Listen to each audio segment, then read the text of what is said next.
Welcome back to Sense of Life. My name is Cody. That's Joe. Today we're talking about one of my favorite movies, Masaki Kobayashi's 1962 samurai drama, Harakiri. Harakiri. Harakiri. You know what I mean. Keeping that in. keeping that in. Keep it in. Keep the whole thing. A bit more of an authentic pronunciation is what you're trying to go for there. Was trying, definitely failing, but that's all right. Okay. Harakiri, Masaki Kobayashi's 1962 film, and noted cult filmmaker Takashi Miike's 2011 remake, known in the States as Hara-kiri, Death of a Samurai. So, what do you think? Well, I had seen the Takashi Miike remake of Harakiri. Actually, you showed it to me. Right. You showed it to me. Yeah, we watched it. Yeah. This was almost like a year and a half ago. 2 years ago. Between a year and a half, 2 years ago. Yeah. We had watched it, and I had never seen the original, and we watched the original probably like 4 or 5 days ago, I think. Yeah. And I was like, wow, these are actually like essentially the same plot. Obviously, there are some remakes that are more faithful than others, but I was astounded by how much I remembered, even in kind of smaller details. But there are some key differences that kind of change. They don't really change the implication of the story a lot, but they kind of add depth in certain areas that the original did not necessarily focus on, while it focused in other areas. It's more of a change of focus in the story rather than a change in the story or anything like that. Right, and I wouldn't necessarily say that there's a difference in quality either. They're both, for the time they were made, they're both amazing movies, and they just choose to focus on different elements of the same story, and it works out in favor for both of them. So the basic concept of the movie, it's fairly simple. It's kind of one of these great, like, simple, straightforward Japanese / Western samurai plots of this guy who goes to I guess we'd call it like a samurai outpost. I don't actually know if it's supposed to be the daimyo's castle or what, but it's some kind of stronghold, some kind of castle, something like that. It's where the temple, maybe would be another word for it. The Council of Lee or something? Hmm? The Council of Lee.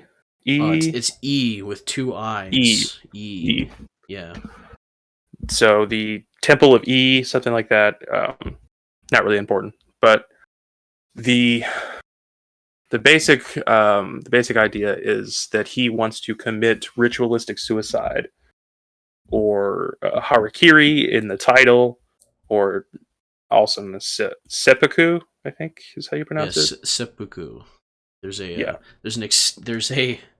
for those language nerds, there's an extension of the consonant in seppuku. Yeah, so I took a couple semesters of Japanese in college, and I can't remember what that concept is called, but it's like the double consonant thing. Yeah.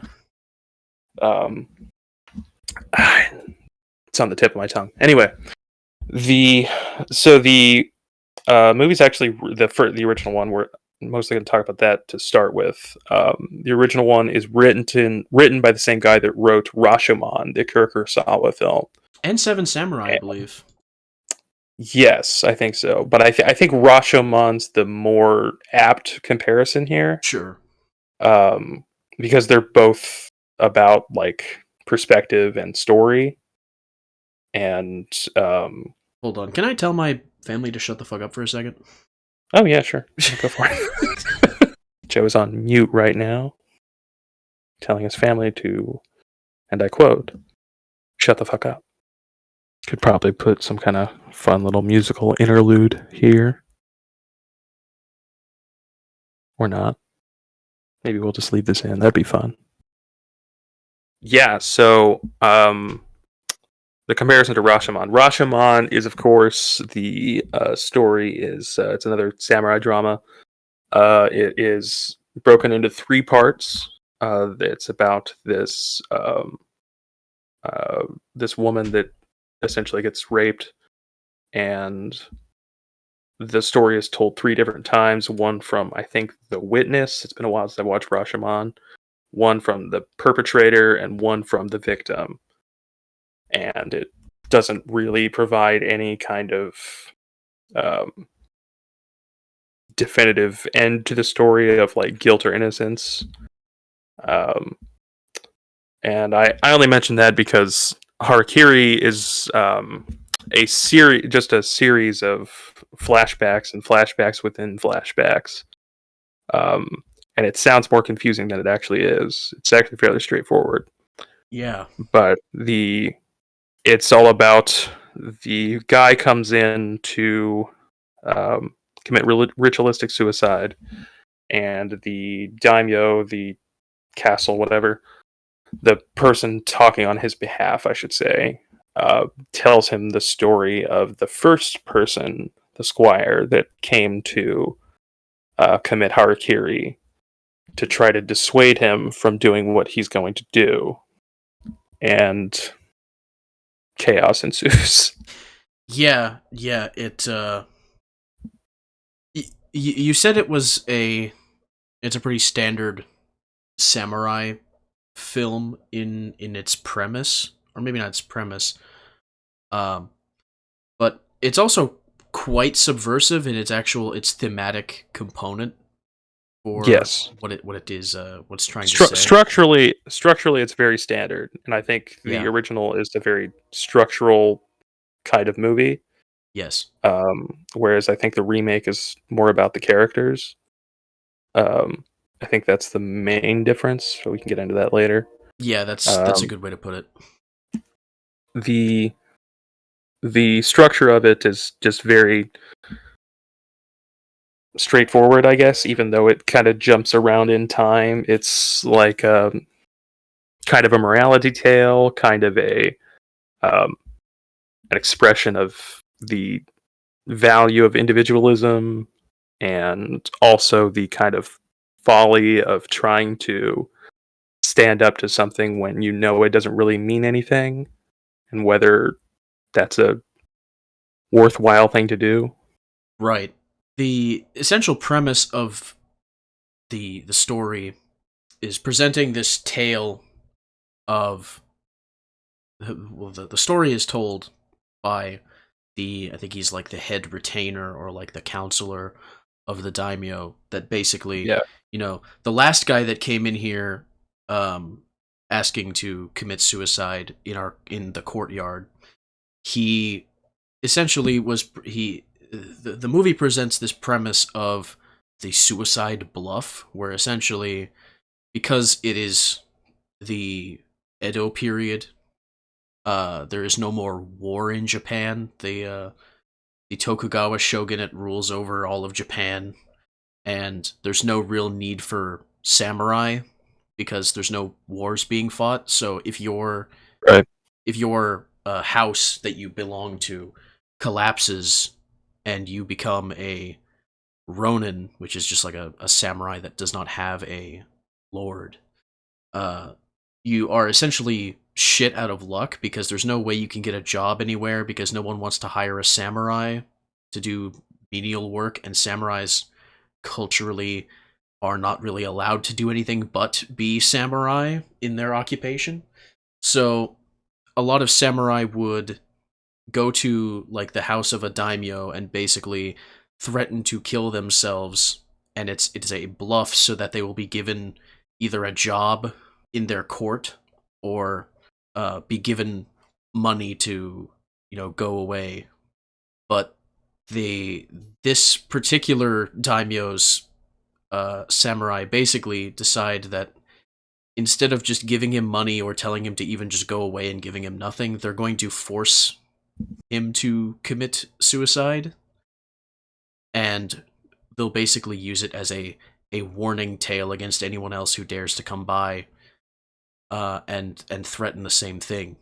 And so they tell the main character this. I don't want to get too into this as like a plot synopsis kind of thing, but well, I think with this one, we'll at least need to go over what happens, because what happens is like everything we're going to talk about kind of has to do with what is happening in the movie and right. what that means. So we just don't want to belabor the point. Right. So they basically take this guy and they force him to kill himself. And it turns out that he didn't even have a real sword. He had a handle that he had put a piece of sharpened bamboo in to just fill the place of the blade. And they make him kill himself with that. So he has to stab himself with a bamboo sword. And they basically use this as a warning to anyone else, saying, oh, you better not come around and fake your suicide bluff, because if you do, we will do this to you as well. So they kind of just take this human life that they forcibly ended and use it as, they reduce it down to essentially just some guy that is a message to others to not be like him. And then the protagonist of the story recounts that he actually knew this person, and then the story is kind of a series of flashbacks about who this guy was that they made kill himself. And it basically, I mean, obviously you would already be disgusted with the fact that they forced a guy to kill himself when he didn't want to. But then the story essentially just shows you like just how brutal and barbaric and just purely evil it was in the fact that they did this to this guy, and his relation to the protagonist, because in the flashbacks he takes this, the flashbacks go way back to when the initial, I think we should probably start using character names. So the guy that was forced to kill himself was named Motome.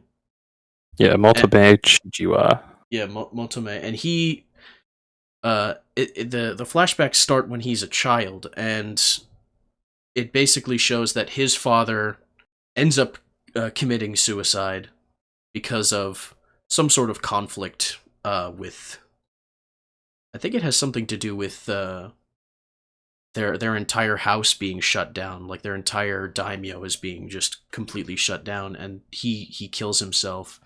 And the protagonist, who is named Hanshiro, he takes Motome in and treats him like a son, and he already has a daughter.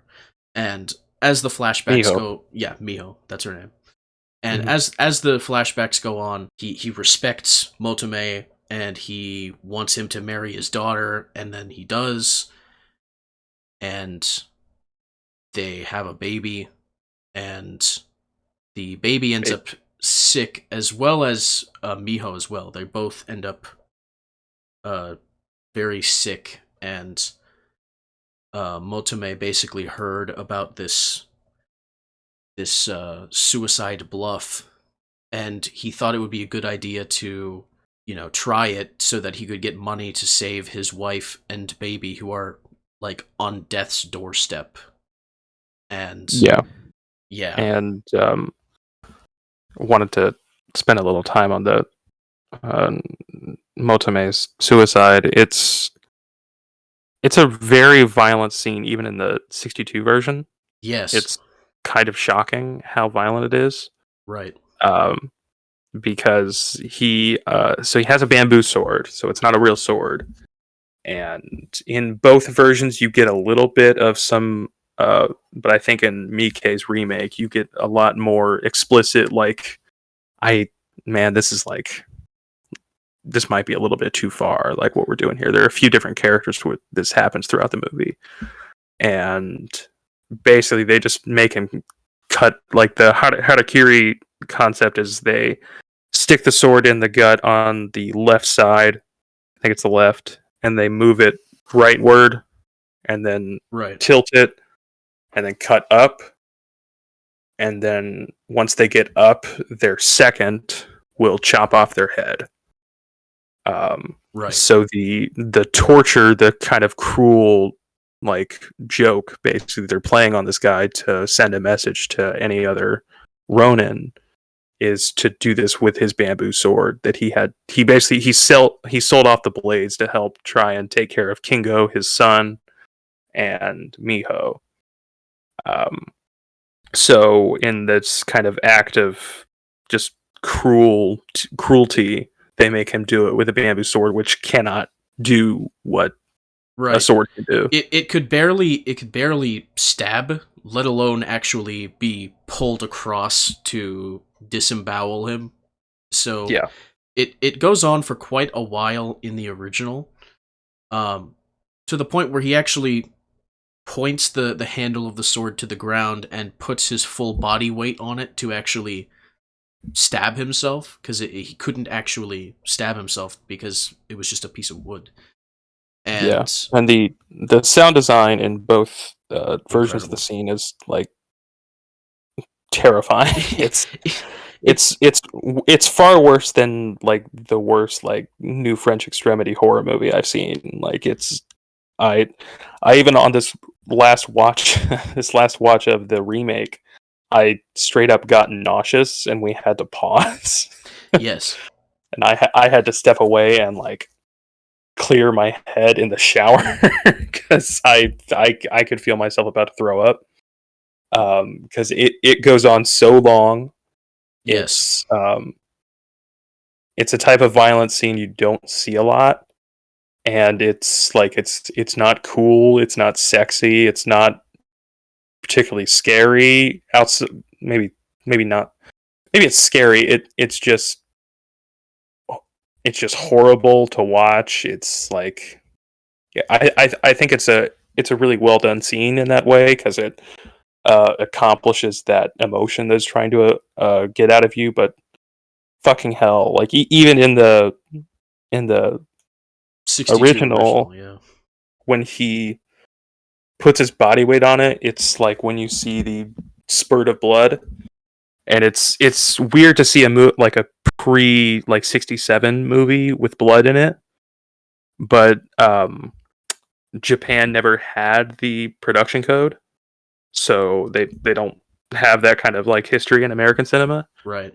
So you could show blood like that, but I mean even then they showed it in like Psycho, but it's not quite like Psycho's much more stylized, I think.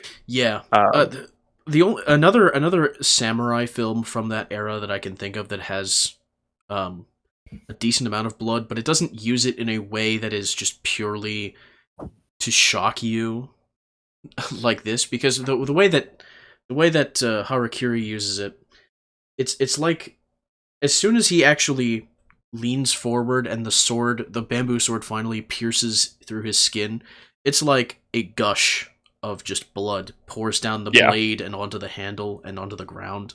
It's very, and the entire time you're watching, whether it's the original or the remake, you are clenching your teeth and you are feeling unwell because you're just imagining the idea of trying to stab yourself with something that is not sharp. So he's like really struggling, and the remake actually kind of illustrates the sadism of the second a lot more. It emphasizes it a lot more than the original, because it's far more explicit with it. Yeah, it gets to the point where even the head retainer is like, all right, this is enough, and he personally goes down and chops off the guy's head, as opposed to the second doing it, which is what happens in the original, is that he gets to the point where he feels that Motome has been punished enough, and then cuts his head off. But Yeah, and in the original, he's clear. I don't think he's as much a sadist as he is a just kind of like a lawful kind of uh, moralistic type yeah, person. an He just absolutist yeah of he Bushido. just he absolutely wants to follow Bushido in that way. But in the remake, there's a kind of like sexual gratification he's almost getting out of it, seeing this guy just waste away in front of Right.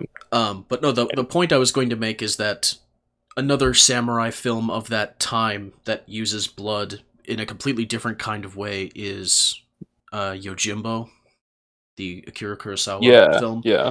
where uh, uh, an example of that movie having a lot of blood is like at the end of the movie when one of the antagonists is sliced and he's like on the ground, and there is just an absolute pool of blood around, like on the ground by this guy. And Mhm. but there's no, the emotional connection is not there because it's just a bad guy that was slashed and is bleeding out or whatever. But it's probably one of the most hard to watch scenes of just pure uh violence, I guess. Maybe not. There are other scenes in other movies that are pretty hard to watch, but it's usually for different reasons than just like, holy Yeah, shit, this is just vile. it's like if you watch like a horror movie, you have the kind of the veneer or you're primed because it's a horror movie that the violence is just going to be kind of crazy. Yeah. But when you go into like a samurai drama, you expect violence, but you don't expect like just, I guess the word would be abjection Yeah, maybe. of just like, oh god, Yeah. like why is this happening? It's hard to actually talk about in any meaningful way. You kind of just have to see the scene itself to really understand uh like what Yeah. like what this character is going through. Um Now, as far as the a bit of a difference between the original and the remake is that the original kind of has a building suspense of what the protagonist's plan is. There's a lot more switching back and forth between the present time when he's recounting his life with Motome, um, and the actual flashbacks, while the Takashi Miike remake uh, is actually one very long um, it's one very long flashback that encompasses most of the runtime of the movie. Yeah. Uh, and then we cut back to the protagonist by the end of the film.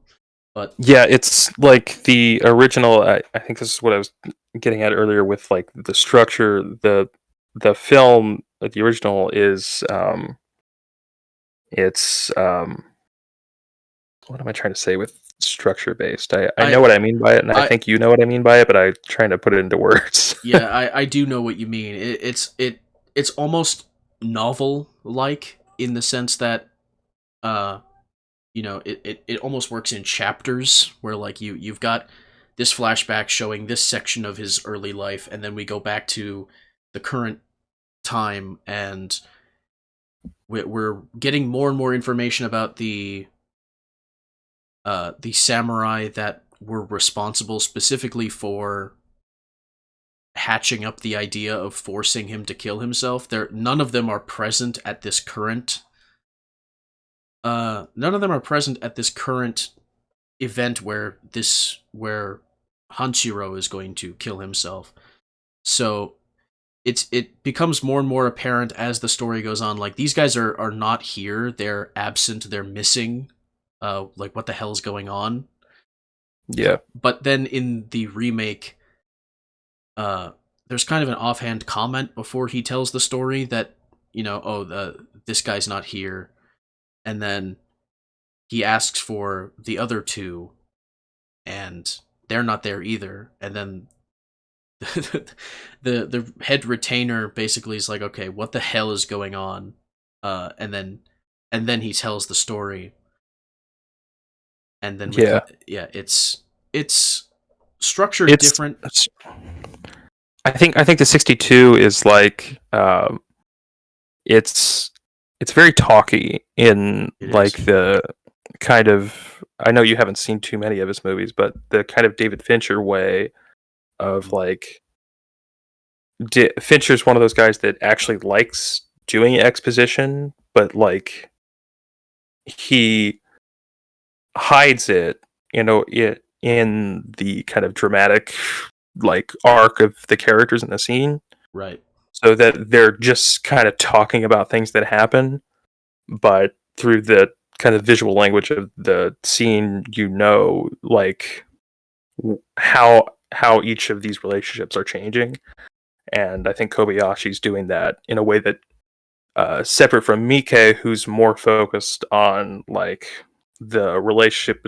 Like, I guess it's similar in that it's focused on relationships, but this is more about um, Chijiwa or Motome Mm. and his relationship with his dad, and how this kind of family situation is falling apart, and why he has to go do this, whereas the 62 is more focused on how Hanshiro is showing his hand and going to Yes. embarrass them. Yes. It I more. hope that made sense in some way.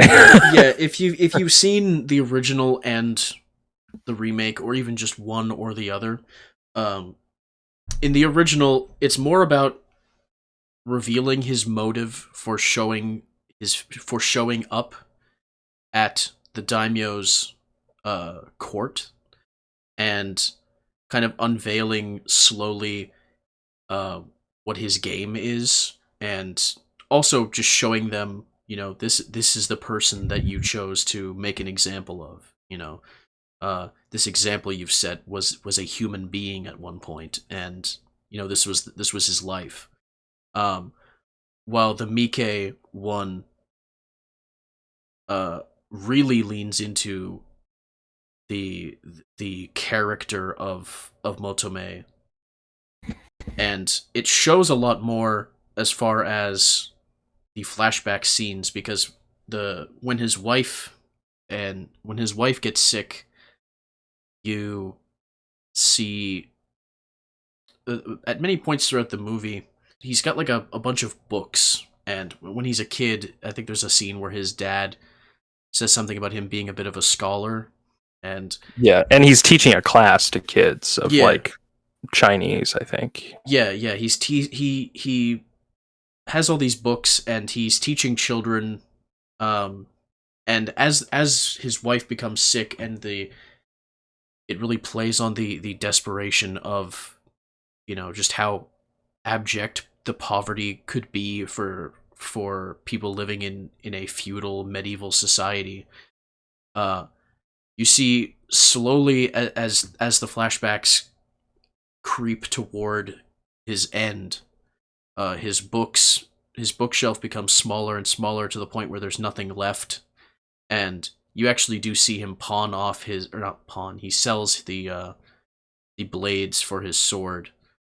um which Yeah, and interestingly enough, there's a point in the remake where Hanshiro is talking to Motome's original father, and he remarks that his sword, Motome's father's sword, is like a work of art in comparison to his own. So they make a big deal about, like, the sword that he sold off was not just like any old sword. It was like quite the expensive piece, and even then, he probably wasn't able to get much for it to treat his wife.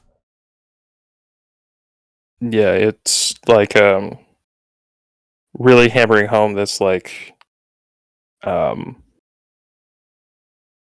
Motome is like so young and naive in that he never I don't think he ever really understands how bad anything is until it's too late. Yeah, It's kind of his great folly, and it's not even folly in that like Greek tragic flaw way. It's just like he's like 20 and he just doesn't get it.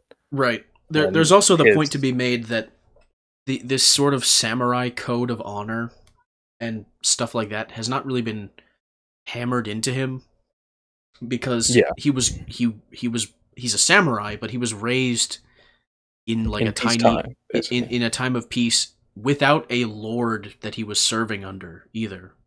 So he was Right. basically just a normal person that happened to have been born into this sort of class system, this caste system that they have in or that they had in Japan. They don't still have it now. Um, Right. so he's very much just a young normal guy. They really the Miike remake does an amazing job of just showing how ordinary and just like normal they were as a family before things just hit a really bad patch. And Even like on that note, there's a point in the remake. I don't remember if this is in the original, but it might have been. There's a point in you were talking about the books.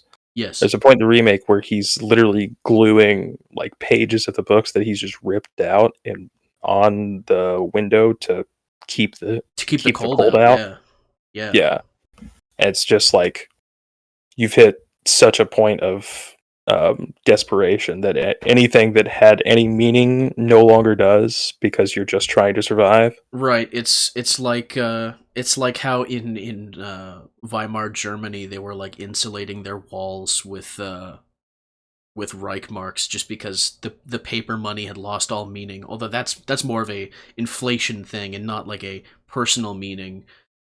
Yeah, Uh, but it's similar in that poverty brought about like just pure survival in that sort of way.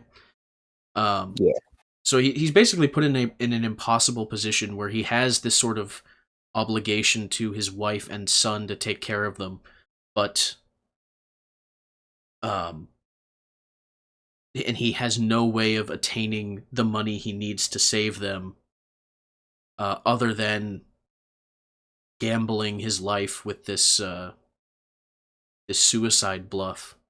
And the entire point of recounting the story to the retainer and all the other samurai is like, you know, none of you put yourself in his position uh, to think for a second, maybe what we're doing is wrong, and how through no fault of his own, the house that they served under was abolished, and they were just condemned to a life of poverty. And he poses the question, like, or not the question, he poses the scenario like, his life could easily have just been yours, and your life could have easily just been his, depending on pure circumstance of whether or not the lord you served under was uh his house was abolished or not. And yeah, it's a hell of a story. yeah. And the kind of point he makes is it's like when you never really know, like, kind of how in Motame doesn't really understand. You don't really understand how bad something is until your child is dead and there's nothing you could have done about it. Right. And they even do this thing in the remake, which is kind of more craven and like mean, in that they actually do give him some money, but it's too late. It doesn't mean anything. Right. And He so he brings it back, and just this is all just a giant fuck you to the whole Bushido concept, right. which is represented by this suit of armor. It's one of my favorite motifs in both of the movies, of just this like menacing samurai armor of this guy who I believe is actually real. Yeah, Uh, yeah, the house that the daimyo that the samurai in the film serve under, his name was E that's two eyes. Naotaka. He was a real hmm, guy, and he served under the Tokugawa shogunate, and his armor really was like this red suit of armor that had like these big horns on it. It's just a like a symbol of the over overwhelming power of the samurai at the time, because one thing you learn about in the like Criterion special features of the original is like the one of the main things that sets apart Harakiri from other samurai movies is it takes place like at the beginning of the reign of the samurai rather than at the end. So it's this motif of the statue is showing the inability of the individual to overcome this power no matter what he does, because it's just the beginning. Like, he's not going to be remembered. He's just going to die, and that's it. And it's it's quite dark in that way. What was the other thing? Oh yeah, both movies have a really cool. I like it more in the first one, but they both have a really cool opening sequence of just these ominous floating through the stronghold and ending with this, like, again, this motif of the samurai armor. And in the Miike remake, the since it's in color, the room is like all red, and every time you go in, it's like that scene in Vertigo where um, Jimmy Stewart's at dinner and he sees like Kim Novak in this like giant red room, and that was just what I had thought of. Like, reminded me of that scene in Vertigo. I don't know if you've seen Vertigo, but Unfortunately, I haven't. Um, I'd recommend it. It's a good movie. yeah. I've watched a few notable Hitchcock movies, but it is like I know Vertigo is like, besides Psycho, considered like the Hitchcock movie, and I just haven't seen it. Maybe North by Yeah, Northwest as well. I mean, he just had a lot of classics. yeah, yeah. Um, if you know anything about history, watching it, as you said, a lot of samurai movies are kind of the end of the Edo period into like the Bakumatsu, when the entire concept of the samurai was just completely uh destroyed. uh Yeah. you're like, okay, this is just the beginning of their power as the ruling class. Yeah, it's not a story of like heroes taking their last stand at the end of an era. It's a story of like just craven like tyrants. Yeah, Uh, it's like this is the just kind of this is the class of people that are going to rule over Japan for the next 2 centuries. yeah, uh which gets back to what you were saying about it being subversive, because it's basically in the way that like the Wild Bunch is like an anti-western. This is like an anti-samurai movie, basically. yeah. um that there's no real glory to be found in Bushido, especially in peace times, when essentially you can be made to kill yourself for no reason at all, just because someone said so. Someone Yeah, said it was part of your code of honor that you kill yourself. It's uh it's actually the interesting part is that even though his struggle against the samurai is ultimately futile, because he I suppose this is the part where we talk about the end of the movie. mm, After he recounts the story to the samurai, they hear all the evil that they had done and the life that they had destroyed. They hear about the entire life story of this guy and all the struggles he had, and they are unwavering in their belief that that a samurai's honor is the most important thing, and if you say you're going to kill yourself, then you're going to. uh and the head retainer is like, all right, well, kill this guy. You know, they're going to kill Hanshiro, the main character, and there's actually an interesting difference between the original and the remake. Is that in the original, Hanshiro is using a real sword. He's using his own sword to fight Well, back. I was gonna ask about that because there is a point where his sword does split, right? In the original. Maybe, but in the original, he does kill. He does Yeah, he does he kill does. 4 guys and wound like 12 others. So like in this scuffle against the samurai that are being told to kill him, he ends up killing 4 of them and wounding a bunch of other ones, and just causes complete havoc throughout the entire castle.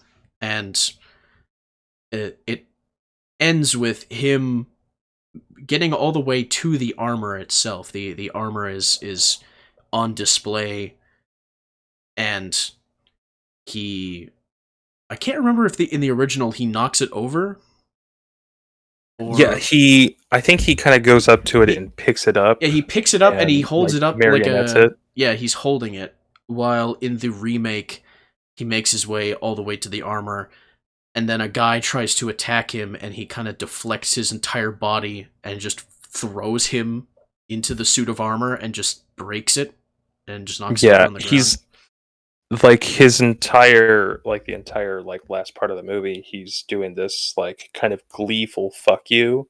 Yeah. Like he has no intention of like killing anyone really. Like he does in the original, but like he only does it because he has to in that moment. Mhm. He just wants to make a mockery of the entire situation, Right. up to and including just throwing down the suit of armor. Yeah. And The symbol of their power, he basically just says fuck you and knocks it to pieces on the ground. And even in the remake, he does this kind of like messianic like Christ figure symbol. He like T poses. T poses. I know what you mean. He does T pose. Yeah, he does that, and like someone will go up and slash him. He'll fall again and do it. Someone slashes him in the stomach. He tries to do it again, and then they stab him, and he keeps trying to do it, and then he just kind of falls. Yeah. It's I also really like how in both movies it's not really a like a classic combat scene because there's just so many people right. in one frame where Yeah. it's just kind of chaos, but it's controlled and you know kind of where everything is. Mm-hmm. Yeah. I like how the opening shots of the movie in both of them kind of show various hallways of the castle. We'll call it a castle. I don't actually know if it was, but Yeah.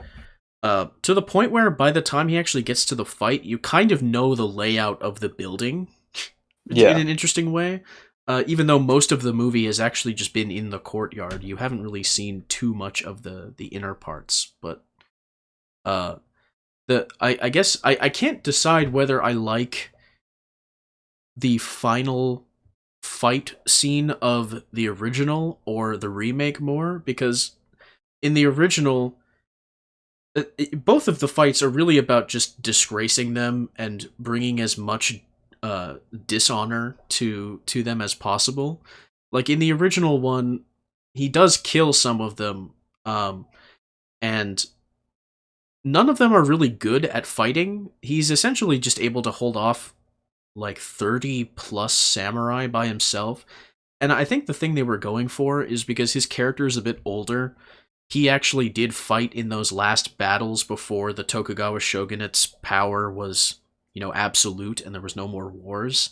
So like he's actually seen combat. Yeah, in a real way. he's actually capable of fighting, while these other samurai are younger and they have only known peace. So they hold themselves up as these great warriors, but like this one old guy, he's not too old, but he's older. He's an older guy. This one older guy is able to hold his own against them, to the point where in the original they don't even stab him to death in the end. They just shoot him with matchlock rifles. They don't even they get to the point where they can't even they couldn't even give him a death where they stabbed him. They just had to shoot the guy. Like they couldn't keep up with him. In the remake though, he kind of just puts his arms out and embraces that he's going to die. Yeah, it's kind of they're both kind of similar in that, like, they're kind of, that movie Valkyrie from 2008, the Bryan Singer movie. Have you seen that? I have not, but I've Um, heard of it.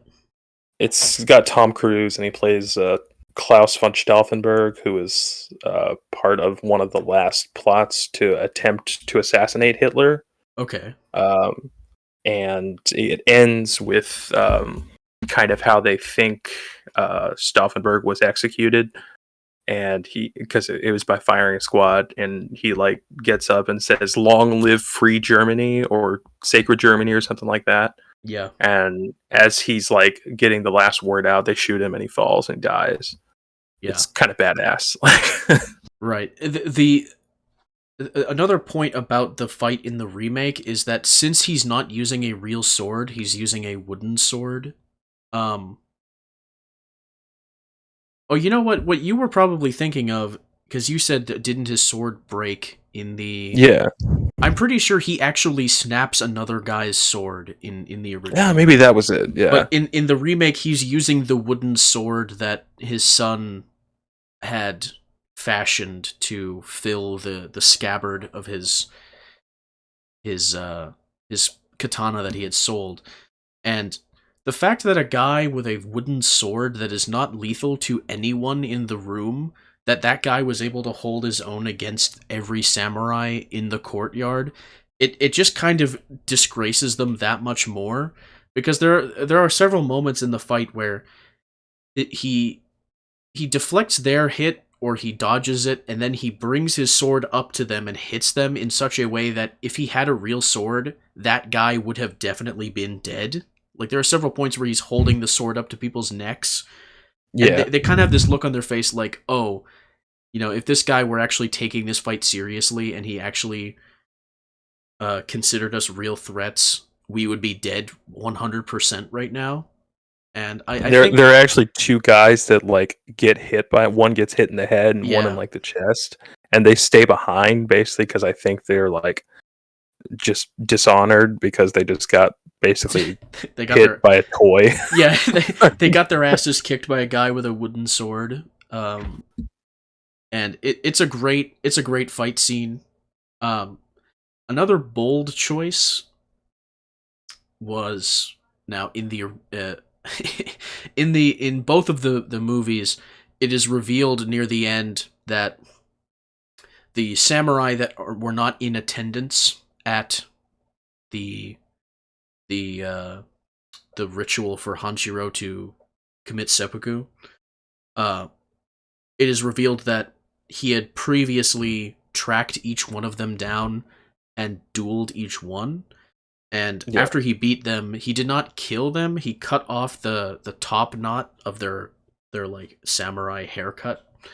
And it was said, I think it said in the first movie that, a samurai who loses his top knot it's not really that much different from losing his head, because he was beaten in a battle to the point where his enemy was allowed to cut off his hair.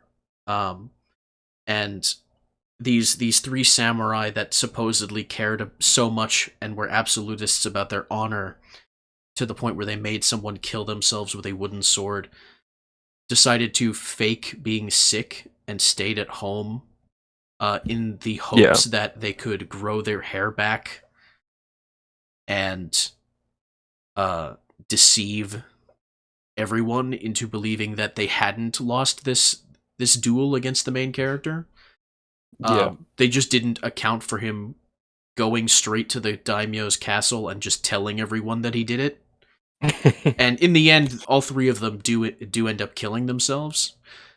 And I think an interesting difference is in the original, you're just kind of told that. Yeah, you're just told, they're just kind of pathetic, and they're like, yeah, they're dead. They're not even going to be... I think he even says, yeah, they're not even going to be recognized as Harakiri. They're just dead. Um, and so they're just kind of pushed to the side. And in the remake, it actually shows them doing it. Yeah, I think in the original he it's says that but to put it down that they died of sickness. yeah, something like that. Yeah, And just kind of showing how pathetic they were, and they're just going to be forgotten. right, exactly. And the I think the most bold choice that Miike did with his remake, besides the shift in focus to being more about uh the familial bond of the characters and just showing how their lives were completely destroyed, he doesn't replicate the most iconic scene of the original, which is the duel in the grassy field between Hanshiro and one of the three samurai, the one Yeah, that basically tortured his son and wouldn't cut his head off until he twisted the sword in just that much more. Uh, yeah, there's a duel between those characters in this very windy, grassy field, and it's an amazingly composed scene. Like every frame of it is just damn near perfect. You could make it your Twitter banner even. Uh, that's one of us here. yeah, yeah. But Miike does not replicate that scene, even though most of the scenes from the original are replicated. Not Yeah, exactly, but there is a analog to it. even like the lead actor is like a kind of a dead ringer for. Is it Yeah. Mifune that's in the original, or is it I don't that think it other guy? was. I don't think it was Mifune. I think it was. I think it was that other famous Japanese samurai actor. It's Tatsuya Nakadai. Yeah, he. Nakadai, that's Yeah, it. Yeah. he was in. He was actually the bad guy in Yojimbo. He plays like the main villain in that had like a revolver. Oh, okay. Yeah. I think I've seen Yojimbo. I think we watched it, but I can't tell you anything about it. I Yeah. can't remember. uh but yeah, no, it's actually pretty bold and a bit subversive, I would say. It subverts your expectations if you were going in expecting a remake of the 62 original to not have Yeah. replicated that duel. Instead, he It does a brief callback to it, yeah, but he it's in a different setting and it's less um it spends less time on it. It just kind of does it yeah, and moves away. because in the original he stalks each one individually and takes them out one by one. Yeah. But in this one, he ambushes all He- three of them and kicks all of their asses at the same time, which yeah. just further proves how shit they were, because they're lauded as like the best swordsmen in the entire like the daimyo's court. Those three were like pretty high up because they were the ones that basically talked to the head retainer and convinced him that, you know, we should make an example of this guy. So they had some sway, and I think in both of them they kind of talk about the main one of the three was this guy named Omodaka, I think his name was I think so, yeah. Omodaka, and he in both of the movies there he's kind of lauded as being like this great swordsman, and then he just kicks he just kicks all three of their asses in one scene. Uh, Yeah. it's great. It's really cool. um yeah, I really like both of these movies. I do think the original is the better movie. Yeah, Um definitely. That's not to but say, I mean they're both really worth watching for different reasons. for sure. But I suppose one more point about the ending to kind of tie that up. I don't know if we want to, if there's much else beyond this that we're going to say. Uh, I don't know. the another point about the ending is that in the original, once it gets to the point where the protagonist has died and he has wreaked havoc across their entire castle, um, we get this scene kind of explaining, like, these three guys are going to be forced to kill themselves, but they're going to be marked as having died from an illness, and anyone else that he killed in this, this just hellish fight throughout the entire castle, they'll be marked down as having died from illness, and the armor is going to be put back in its place, and everything is going to be cleaned up. And when the daimyo gets back, we're just going to, act as if nothing happened. This guy came here, wanted to commit seppuku, he did, and that's all that happened. Yeah, that's how the record is going to be written. And in the remake, all you see is the three guys kill themselves, and the kind of advisor to the head retainer basically says, everything is back in place as you asked. And then you actually see the lord of the castle, the daimyo, come back, and he's like looking at the armor, and he asks them, "Oh, did you polish the armor while I was away?" And they're like, "Oh yes, of course, my lord. It after all, it is the pride of this house." And the movie just kind of cuts to black.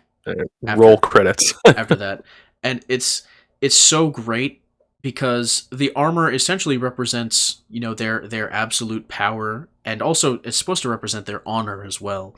But they essentially just created a giant lie to conceal the fact that they were dishonorable, that they were humiliated, and they let some penniless ronin cause havoc in their entire castle. And ultimately, that is what their entire power is based on, is a lie. It's all a facade, as I think he says that the entire concept of Bushido is just a facade, and that it doesn't mean anything. And I mean, even from the other perspective, like kind of looking at it, I guess from like a devil's advocate, like having the facade is important to maintaining order, right, and yeah, a functioning society. It's just that the problem is the motomes of the world are just going to be tortured for no reason. right. They'll be put on the sacrificial altar of societal order. Yeah. I love that scene in the remake where the daimyo is just like, "Oh, that, did you polish the armor?" It's like it was in pieces on the ground not too long ago. It's awesome. It's a great moment. And the remake particularly, as far as like, it's just a movie that, like, if I like retire and open up some kind of like noodle restaurant in like a downtown area, like a lot of those places will have like fucking music videos or cooking channels playing on TV. I'll just have like Takashi Miike Harakiri just playing on mute. No subtitles, because it's just a movie you can just kind of put on and it just kind of exists. It's got that. They both kind of have this quality, this kind of silent movie. Even without the dialogue, you understand what's happening, and it's really cool. Even though they're very talky, yes, the relationships between the characters are clear and understandable. It's a really great couple of films, and I really love them. They're really cool. Yeah, and it's one of the things I actually really like about Japanese movies is there is like a tendency with the actors to there is a almost painting like exaggeration to their performances, where like if you were to, it's kind of like kabuki theater, where like in kabuki they will do these poses and freeze frames kind of periodically throughout the performance, and you kind of get like a glimpse of what this scene kind of represents and the kind of feeling they're going for through these pauses and these sort of freezes. And I think your point about it being like a silent film in the sense that you can immediately recognize what is going on even without the dialogue, and Yeah. the way it's shot. The performances as well really add to that. There is a sort of hyper realism. There's an overacting to the performances, um, Yeah. that really add to the sort of atmosphere. Though personally, if I were going to your noodle shop, I would not want to watch Harakiri while I'm eating. That's fair. Because Maybe you avoid the suicide scene. yeah, that sounds And you horrible. just have these like shots of Motome like walking through like the town and eating the egg off the ground. Yeah, maybe not the best thing for a noodle shop, but I think Yeah, you know what I mean. yeah. The one more part about the ending in the remake that kind of is an illustration of that one's focus on family as opposed to being the original, where it's more purely narrative wise, at least, is more purely a statement against the authoritarianism and, a duty sort of ethics of the samurai and all that. Is that when he receives the final killing blow, when Hanshiro is fatally wounded and he falls to the ground, it actually cuts back to a scene we had watched earlier in the movie, where it's the scene when Motome informs Hanshiro that his son was just born, and you see them kind of running through the woods to get to their little house and to see his daughter with her baby. Um, and it's kind of like, you see this scene and then it cuts back to him on the ground before he finally dies, and it basically says it all without having to say anything. That his last sort of thought, the last thing he was thinking of before he died was, the happiest moment of his life when his daughter had a baby.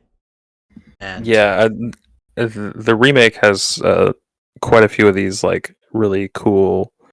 Because I think it's mostly because the recency bias. We just watched the remake that we're remembering these scenes so well. yeah, There's this. There's two. There's that scene, as well as the kind of like Jesus Christ like T pose right, thing that he's doing, where it's like him, like it's this necessity to make a clear statement, whether it be like artistically or in life, that like regardless of the scenario that you're stuck in, like having principles and having something to stand for mean is going to mean more than having some kind of false idol basically to right.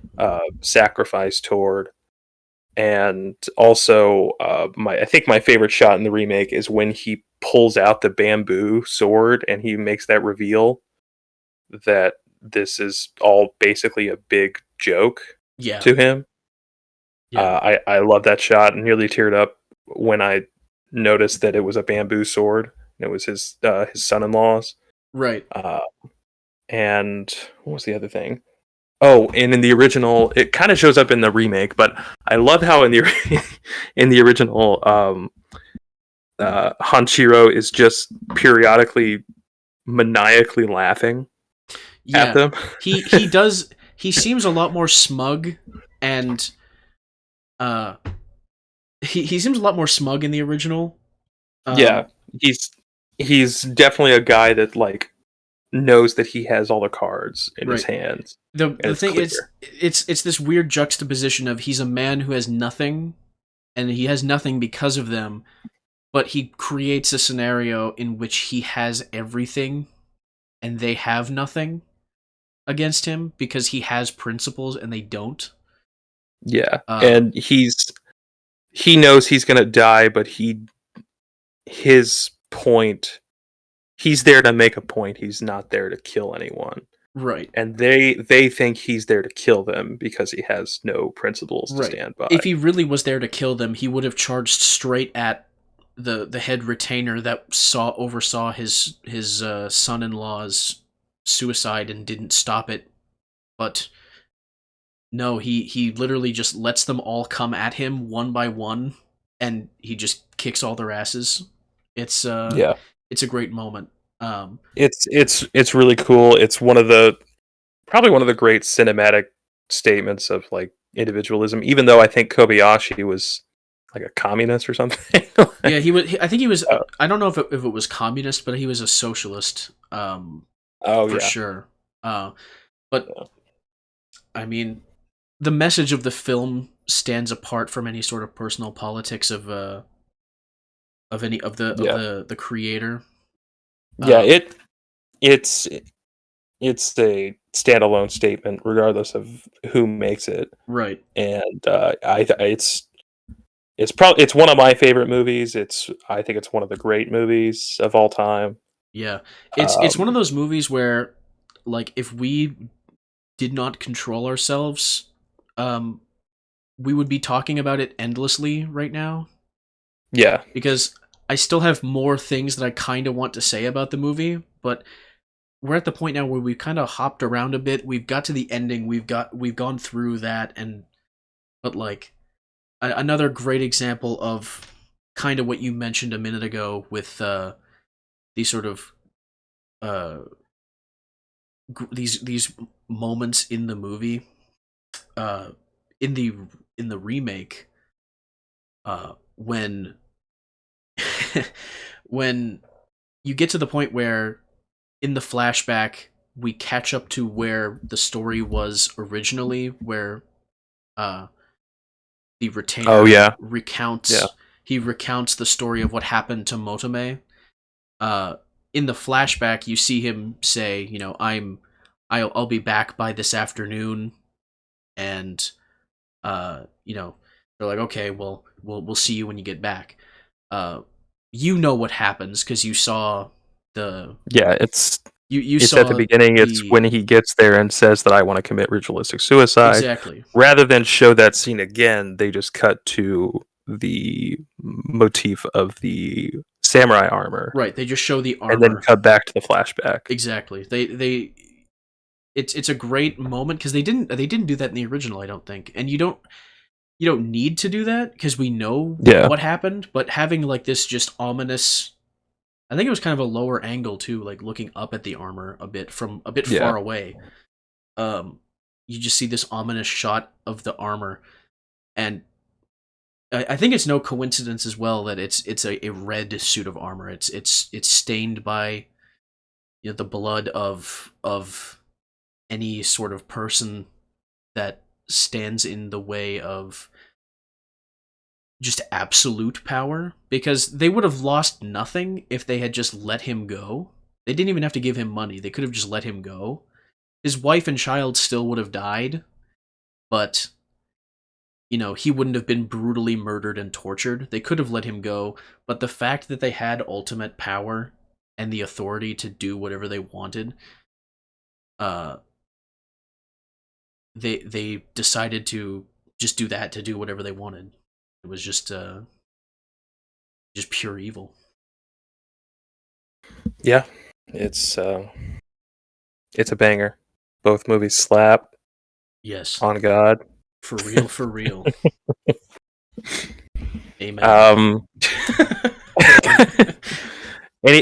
anything else you want to say about it? I mean, we can jump around if you want to. If there's other scenes, I I think I've said everything I wanted to say. But if you wanted to wrap it up with something, No, I don't think I have anything else to say besides the fact that in the scene where he duels all three of the guys that he ended up taking the knot from their hair, I really liked the choreography of that, because he doesn't actually. There's points where he hits them with the sword, but he has actually Mhm. turned it around so that he's hitting them with the dull side of the sword, Yeah, and yeah, that part's cool. that part's really cool. He even when he's not using the fake wooden sword, he's so proficient with the art of swordsmanship that he just turns his sword around and whacks them with the blunt end to incapacitate them.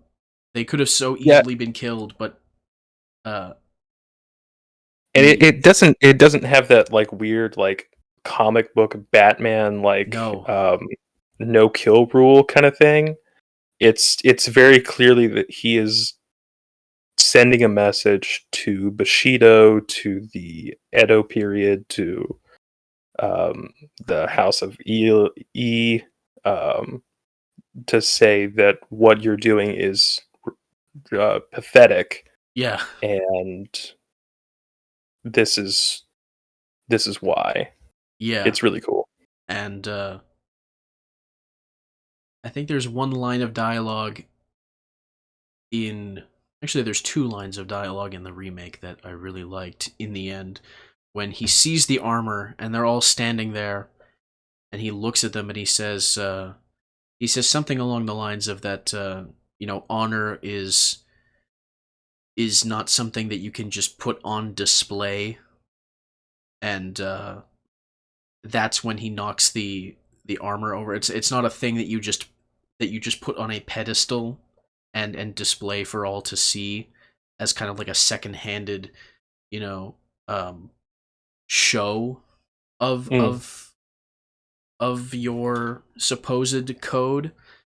And then before he accepts his death, he says something about how, you know, before all of this, he was just a man uh waiting for spring to come uh yeah, with his family. But then, because of what they did, his his entire life was just completely destroyed. It rips your goddamn soul out. It's a hell of a movie.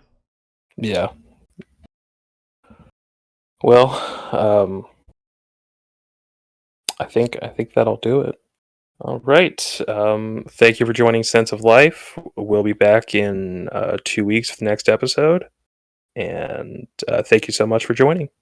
Yeah, thanks for tuning in and see you next time.